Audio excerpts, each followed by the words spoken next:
Some ancient civilizations were so advanced, so mysterious, that modern scientists still can't explain how they did it.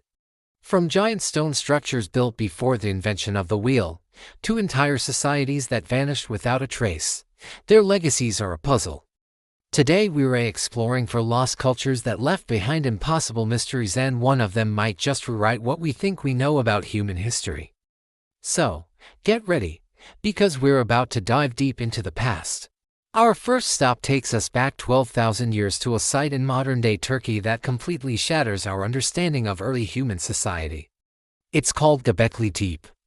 To put that date into perspective, this isn't just before the pyramids of Egypt, it's before the invention of pottery, before writing, and even before agriculture. For decades, we believed that hunter-gatherers were simple, nomadic groups, constantly on the move, with no time or resources for massive construction projects. But Göbekli Tepe proves us wrong. Here, on a remote hilltop, ancient people erected circles of enormous T-shaped pillars, some standing over 18 feet tall and weighing more than 10 tons. These pillars are decorated with intricate carvings of animals: foxes, snakes, boars, and scorpions, all crafted with astonishing precision. And here's the kicker: they did all of this without metal tools. How did a society of hunter-gatherers, without the support of settled farming communities, organize the labor, quarry these massive stones, and carve them with such skill? It suggests a level of social organization and symbolic thinking that archaeologists previously thought was impossible for that era. But the mystery doesn't end there. After about 1,000 years of use, something truly bizarre happened. The people who built Göbekli Tepe intentionally buried their magnificent creation. They backfilled the entire site with tons and tons of dirt, stone, and animal bones, preserving it perfectly under a man-made hill until its rediscovery in the 1990s. Why would they do this? Why would a culture spend generations building a monumental temple, only to deliberately hide it from the world? Was it a ritual burial for a dying religion? Were they trying to protect it from some unknown threat? Or was it for a reason we haven't even begun to imagine? This single site forces us to ask, what if civilization didn't begin with farming, but with faith? What do you think Göbekli Tepe was used for? Let me know your theory down in the comments. Next, we travel forward in time to around 2500 BC, to the plains of what is now Pakistan and western India. Here, the Indus Valley Civilization flourished, rivaling ancient Egypt and Mesopotamia in size and sophistication. At its peak, it was home to over 1 million people living in meticulously planned cities like Mohenjo-Daro and Harappa. These were not chaotic settlements, they were masterpieces of urban planning. The cities were laid out in perfect grid patterns, with residential areas separated from public buildings. Even more impressively, they had a sanitation system that was centuries ahead of its time. Nearly every home had its own private bathroom and access to a sophisticated network of covered drains that ran through the city, a level of public hygiene that wouldn't be seen again in many parts of the world until the Roman Empire thousands of years later. They were also master traders, with their distinctive seals and pottery found as far away as Mesopotamia. But the greatest mystery of the Indus Valley is its silence. We've found thousands of artifacts inscribed with a beautiful, complex script, but to this day, no one has been able to decipher it.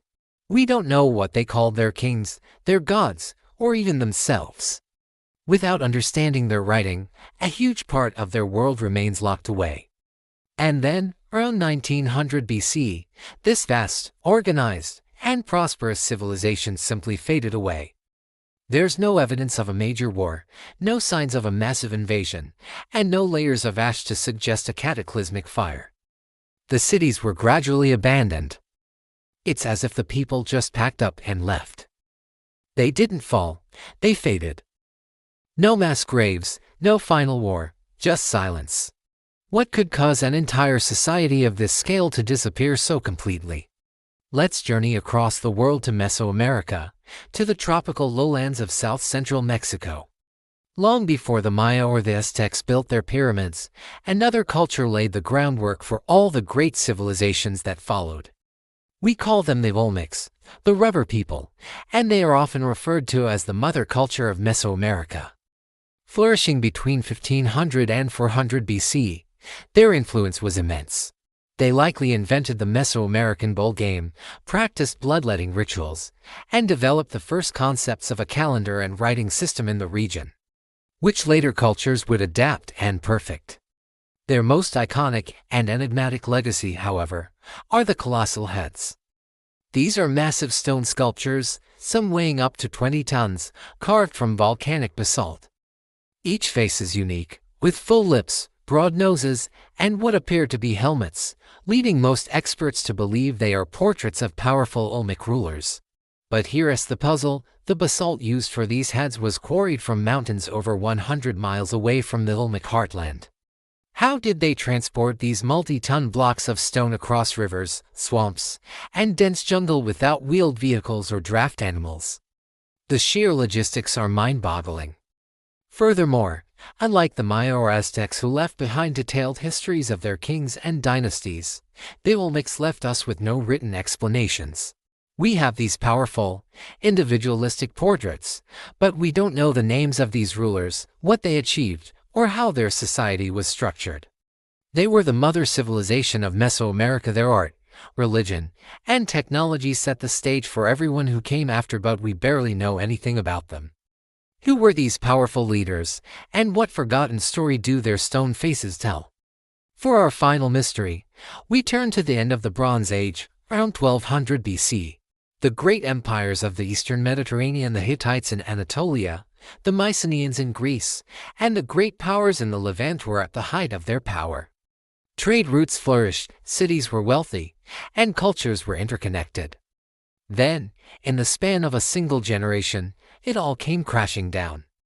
Cities were burned, empires collapsed, and literacy was lost for centuries.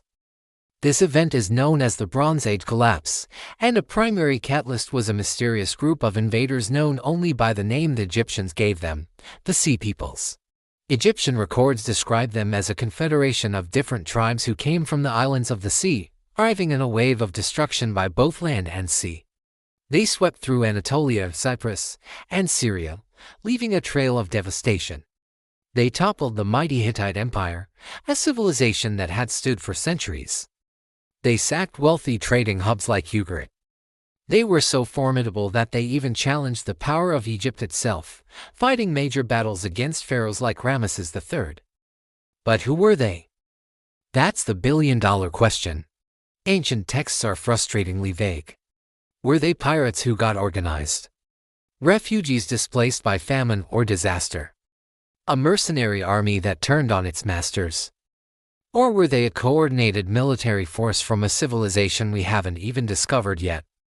Their origins remain one of history's greatest unsolved cases.